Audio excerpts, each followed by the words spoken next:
Alors, bonjour tout le monde. Donc, je vais vous raconter une petite histoire qui s'est passée la semaine dernière à mon travail.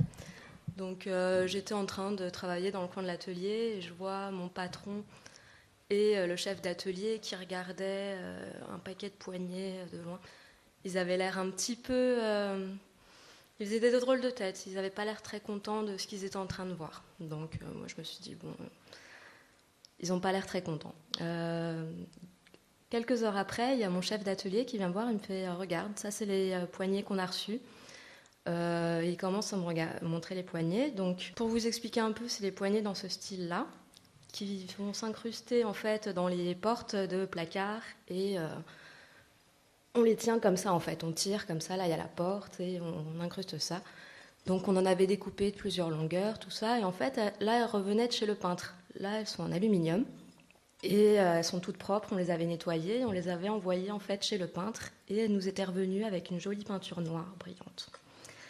Donc il me les montre, il me fait alors regarde, là il y a des défauts, là ça j'en veux pas, c'est des crottes de nez, tu me les mets de côté. Il me montre la deuxième, il me dit là ça passe, on garde. Donc il me montre la troisième, il me montre la quatrième, il y en avait une demi-douzaine comme ça. Et sur la demi-douzaine, déjà, il y en avait 4-5 avec des défauts qui passaient pas. Et il me montre les autres paquets qui étaient encore emballés là dans les bulles. Et il me dit, voilà, tu vas ouvrir tous les paquets et tu vas regarder toutes les poignées pour voir celles que tu mets de côté qu'on ne garde pas. Alors, il repart, il me laisse à mon travail. Donc, je re-regarde un peu celles qu'il m'avait montrées pour voir qu'est-ce qui passait, qu'est-ce qui passait pas. Et bon, je commence, hein, je déballe le premier paquet. Et là, je la regarde à la lumière, comme ça, parce que c'est là où on met la main, donc il faut que ça soit nickel. Je mets la main, des défauts, hop, je mets de côté. La deuxième, des défauts. La troisième, des défauts. Juste comme ça, à la fin, il y en avait une cinquantaine, et au final, il y en avait 10 qui étaient bonnes, et une quarantaine pas bonnes. Sachant que sur les 10 qui étaient bonnes, j'ai eu énormément d'hésitation. À un moment, il y en a une, j'étais là... C'est un petit défaut, mais il est un peu gros quand même comme défaut. J'étais là, j'en fais quoi? Est-ce que je les mets avec les pas bonnes? Est-ce que je les mets avec les bonnes? Est-ce que je vais voir mon chef tout de suite pour lui poser la question? Je la mets de côté. Je continue, voilà, j'en avais 3 que je savais vraiment pas si elles passaient ou pas. Donc je les ai mises, on va dire, avec les bonnes. Comme il n'y en avait pas beaucoup, elles seraient vite vues. J'étais en train de finir et là, il y a mon chef qui arrive et qui me dit alors, c'est ça que tu gardes? En me montrant le gros paquet de... Voilà. Moi, je lui dis non, ça c'est ce que je garde pas. Et il fait une drôle de tête et je lui dis voilà, ça c'est les 10 là, c'est celles que je garde. Et encore là, les 3 dernières là, elles sont très très limites.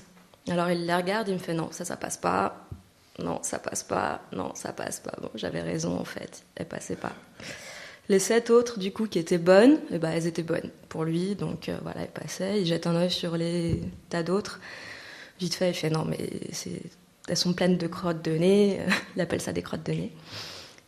On les garde pas. Il me fait bon, bah tu vas les remballer et on va les renvoyer au peintre et il faut qu'elles soient nickel quoi. Donc il va apprendre à faire son travail. Voilà. Donc ces poignées, j'ai pas pu vous en ramener une avec la peinture parce que du coup on les a renvoyées chez le peintre. Mais voilà, c'était pour vous montrer. Merci Mariana. Est-ce que certains d'entre vous ont envie déjà de partager ce que vient de nous confier Mariana? Ce que ça évoque pour vous? Il faut ouvrir le bal aussi, côté public. Vous pouvez aussi tout à fait poser des questions à Mariana. C'est pas forcément pour réagir, mais si vous voulez éclaircir certains points de ce qu'elle a dit, de comment elle a pu vivre cette expérience-là qu'elle nous a rapportée. Oui, moi j'aimerais savoir comment, déjà pour vous, on vous a appris à reconnaître une bonne pièce d'une mauvaise pièce. Alors là, pour le coup, ça c'est... on va dire c'est quelque chose que j'ai toujours eu, la vue du défaut. Après, justement, j'ai pas très bien appris encore à évaluer quels étaient les défauts acceptables ou pas. Justement, mon chef, là, il m'a montré il y avait une demi-douzaine de poignées en me disant ça, ces petits défauts-là, ils passent, on les accepte. Ceux-là, ils sont plus gros, j'en veux pas. Et donc, des fois, là, j'avais des doutes et quand je voyais mon défaut, j'allais voir les pièces que lui-même avait sélectionnées pour voir si elles étaient plus proches des bonnes que des pas bonnes. Donc les 3 justement vraiment douteuses, elles étaient entre les 2. J'arrivais pas à me décider, voilà, j'avais pas d'exemple pour celle-là, donc les défauts étaient un peu plus gros que les bonnes, mais pas aussi gros que les douteuses qui m'avaient mises de côté. Et c'est ça surtout que j'ai encore beaucoup de problèmes avec mon travail, c'est que je vois tous les défauts. Et du coup, je montre à mon patron tous les défauts, parce que voilà, je suis en menuiserie et je fais des meubles, et donc il faut qu'ils soient nickel. Et je les vois tous, et du coup, il me dit, ceux-là, c'est bon, ils passent. On les voit pas, en fait. Tu les vois parce que tu as l'œil dessus. Donc moi, là, je commence vraiment à apprendre, justement, qu'est-ce qui peut passer, qu'est-ce qu'on doit cacher, camoufler, refaire, renvoyer faire. Voilà, donc ça s'apprend, mais en même temps, voilà, je les vois. Et je commence à voir mon chef, qu'est-ce qui est acceptable ou pas. Je commence à essayer de voir... mais justement, encore, j'ai des doutes et j'ai besoin encore de son aval pour dire ça c'est bon, ça c'est pas bon. Je lui montre, il y a ça comme défaut. Il me dit ça c'est bon, ça faut traiter. Voilà. Donc, Vous avez répondu partiellement à mes interrogations. Je me demandais quel était votre métier et effectivement, si vous aviez une fiche de fonction et dedans, quelles étaient vos missions? Alors, mon métier, c'est menuisière depuis l'année dernière. J'ai fait mon CAP en 1 an en septembre dernier. J'ai validé mon diplôme en juin. Et là, je continue en brevet professionnel en alternance. Donc, je suis toujours dans la même entreprise avec laquelle j'ai commencé l'année dernière. Je continue ma formation. Et bon, avec le CAP, quand on est ouvrier ou ouvrière, on exécute. Avec le brevet professionnel, on commence à savoir comment gérer tout le processus de fabrication. Et donc, il commence vraiment à m'investir dans le processus. Il ne me dit pas juste tu montes ça, tu montes ça, tu montes ça. Il m'explique ça vient de ça c'est destiné à ça. On va recevoir bientôt tel produit, on va faire ci, on va faire ça. Donc, mes missions, vraiment, c'est au jour le jour. Le travail qu'il me donne, c'est débiter des panneaux, monter des meubles, faire les finitions. J'adore les finitions, justement, qu'il n'y ait plus aucun défaut. Voilà, donc j'ai pas vraiment de fiche de poste, mais donc je suis apprentie menuisière. Enfin, mais déjà qualifiée puisque j'ai mon CAP. Voilà. Moi, j'ai une question par rapport au peintre qui te livre les poignées. Est-ce que vous lui avez montré les poignées qui ne sont pas bonnes? Et est-ce que pour lui, s'il vous a livré, c'est qu'il les considérait bonnes? Donc, c'est là où il y a l'écart on va dire, d'exigence entre ce que toi, ton patron te demande, ton chef te demande, et ce que le peintre lui livre en pensant qu'il va livrer des pièces bonnes et qu'il va pouvoir les facturer normalement, etc. Est-ce que ça, vous faites ce lien-là? Alors ça, c'est les chefs qui le font, et c'est vrai que nous, on exige du coup vraiment une qualité, vraiment, enfin voilà quoi, que la poignée soit toute lisse. Le petit picot qu'on ressent sous le doigt, ça passe pas. Donc, il faut que la peinture, elle soit vraiment nickel. Donc, ça, après, les peintres, ils le savent. Et visiblement, d'après ce que mon chef me raconte, et il me dit, ouais, non, mais c'est pas la première fois qu'il nous fait ça. Selon mon chef, c'est un coup de fainéantise ou ça va passer, quoi. Mais mon chef, et du coup, ce qu'il fait, on remballe, il renvoie en disant, c'est pas bon. Il n'y en avait que quelques-unes qui étaient bonnes, du coup. Et mon chef, il m'a dit, tant qu'ils reviennent avec des défauts, on lui renverra. Et il a dit vraiment, il faut qu'il apprenne à bien faire son travail.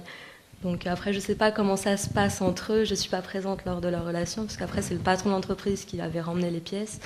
Et j'ai pas vu, je crois qu'elles sont revenues, mais j'ai pas vu le retour de ces pièces-là encore. Mais voilà, je ne sais pas comment ils gèrent entre eux, mais c'est avec les entreprises, enfin, les verreries aussi, quand on commande un verre d'un certain gabarit, s'il est livré, fêlé, cassé ou pas à la bonne taille, on est obligé de le renvoyer parce que nous, on a préparé le cadre qui va autour. Donc, il faut que ça soit au millimètre près, en fait. Donc, après, entre gérants d'entreprise, je ne sais pas comment ils se parlent. J'en suis pas là encore. Mais Merci, Mariana. Je voudrais savoir comment et pourquoi vous avez choisi cet épisode et qu'est-ce que c'est que cet épisode dit à vous? Alors, cet épisode, on l'a choisi à plusieurs, on va dire, parce que c'est ce qui est assez récent, on va dire, et c'est assez exemplaire des petites choses, justement, que je fais à l'atelier, parce que dire je monte des meubles un peu dans le style Ikea, en plus, ça n'a rien de compliqué. de prendre des planches, de mettre les vis dedans, de les assembler. Mais après, justement, c'est les petites choses que mon collègue ne voit pas. Mon collègue qui a 10 ans de métier, par exemple, qui va laisser des traces blanches sur un meuble noir. Et donc, moi, c'est des choses que je vois et je passe derrière lui. Et donc, voilà, les poignées, pour moi, c'était vraiment quelque chose d'exemplaire.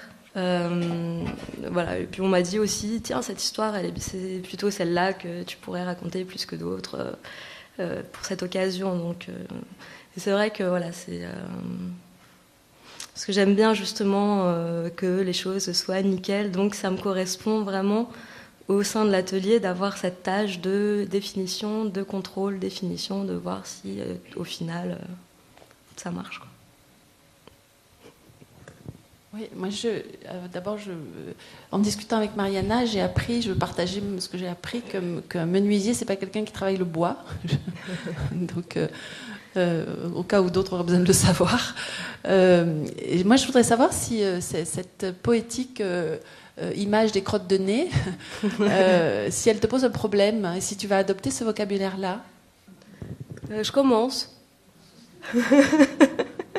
C'est par exemple un petit millimètre qui dépasse, et on appelle, quand il y a quelque chose qui dépasse un petit peu, mon chef il appelle ça un poil de cul, parce que ça dépasse vraiment d'un poil de cul. Et je commence à parler comme lui, donc la crotte de nez, peut-être ça viendra aussi bientôt. Il y en a d'autres des comme ça? Pour le moment, non. Merci Mariana, je pense qu'aujourd'hui on ne regardera plus les poignées de porc de la même manière.